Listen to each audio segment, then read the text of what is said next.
ChatGPT said. Dopamine Unveiled by Jeff Peake is an expansive and ambitious exploration of dopamine's influence over the human brain, behavior, and culture. It delves deep into the science behind this complex neurotransmitter while weaving a compelling narrative that makes the material both intellectually engaging and accessible. Rather than reducing dopamine to a simple, pleasure molecule, Peake invites the reader to understand it as a nuanced, evolutionary tool that shapes not only how we feel but also how we think, learn, and behave in an increasingly complex world. The book begins by grounding the reader in the basics of dopamine, where it's produced, how it operates chemically, and what its primary functions are in the brain. But even from these opening chapters, Peake's intention is clear: he wants to challenge pop science simplifications.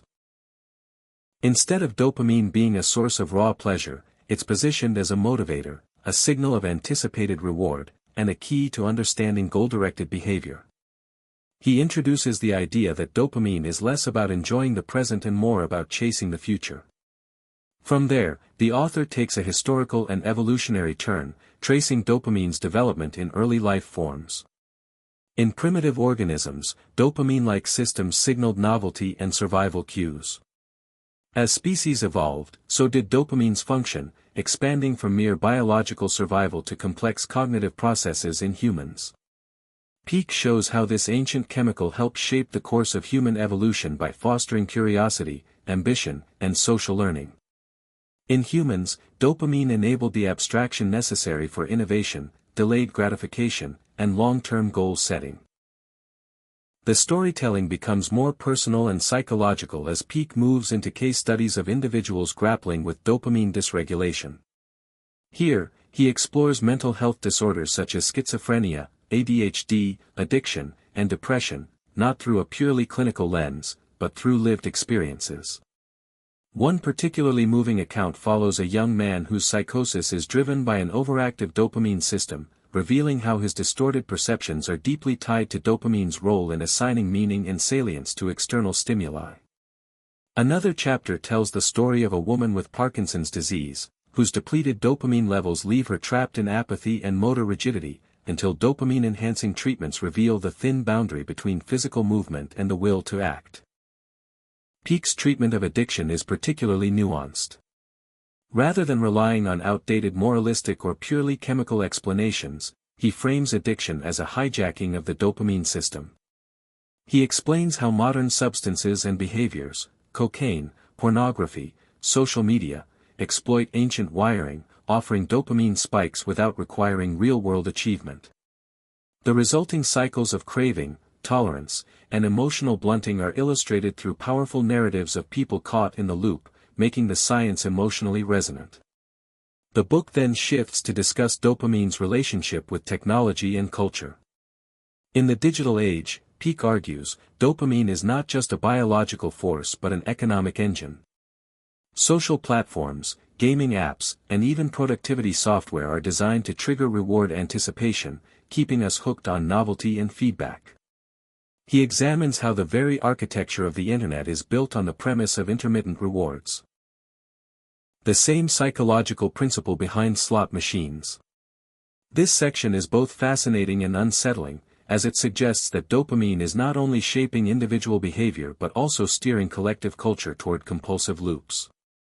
In a particularly introspective chapter, Peake reflects on his own battles with distraction and ambition. He writes candidly about his experience as a researcher, driven by the thrill of new ideas but also vulnerable to the same reward-seeking traps he critiques.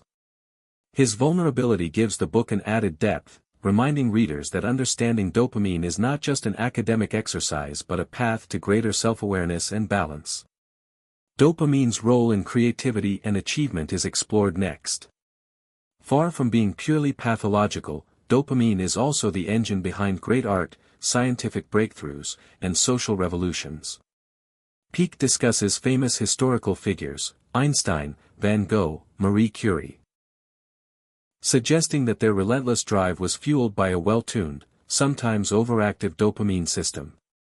He balances this with cautionary tales of burnout and obsession, revealing the fine line between inspiration and mania. He also dedicates a section to parenting and education, arguing that understanding dopamine can change how we motivate children.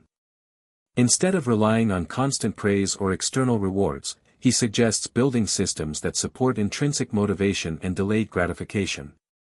He draws from educational psychology to show how the right kind of challenge can activate the dopamine system in a way that supports lifelong learning and resilience. The societal implications are profound.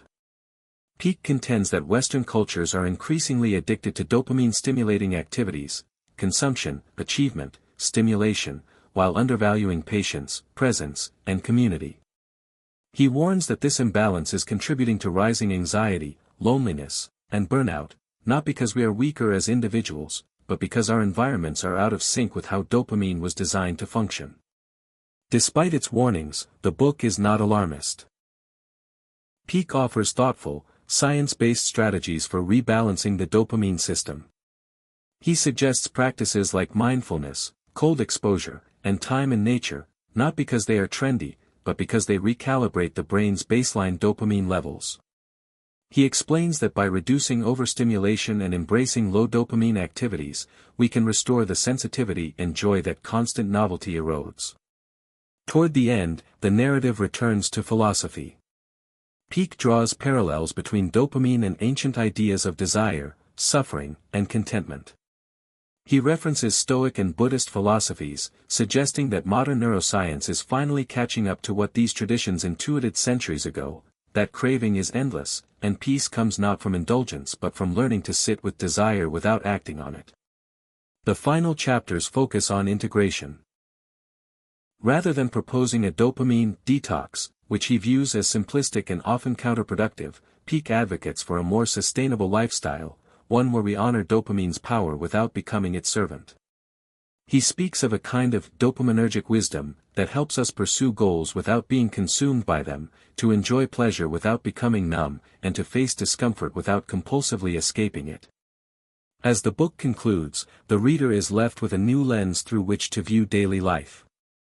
Every decision, whether to check your phone, start a new project, or sit in silence, is revealed as a negotiation with the dopamine system. And while we can't escape its influence, we can become more conscious of it, more skillful in its use, and more forgiving when we fall short.